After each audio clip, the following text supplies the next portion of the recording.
Shiva please నాతో కూడా share చేసుకోనంత problem ఏంటది? చెప్పు శివ, నువ్వు అసలు ఏ ప్రాబ్లం లో ఉన్నావు నాకు చెప్పు, నేను హెల్ప్ చేస్తాను. వీళ్ళంతా ఎవరు? ఇదంతా మా అక్కకు తెలిస్తే ఎలా? మనిద్దరం కలిసి గొప్ప జీవితం ఎలా పొందగలం? చెప్పు శివ ప్లీజ్ చెప్పు. అమ్మో, సమయం వచ్చినప్పుడు నేనే చెప్తా.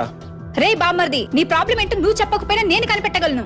కానీ ఇక్కడ ప్రాబ్లం ఏంటో కాదు తెలుసుకోవడం. ఈ ప్రాబ్లం నీకు ఎంతవరకు తెలుసో అంత మొత్తం పూర్తిగా నాకు చెప్పాలి, అప్పుడే నేను నీకు హెల్ప్ చేయగలను. నువ్వు చెప్పిందేమైనా ఆఫీసర్ పెద్దగా పట్టించుకుంటాడనుకుంటున్నావా?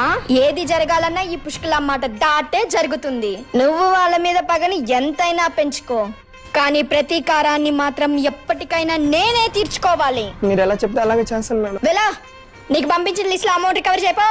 సరే మేడం.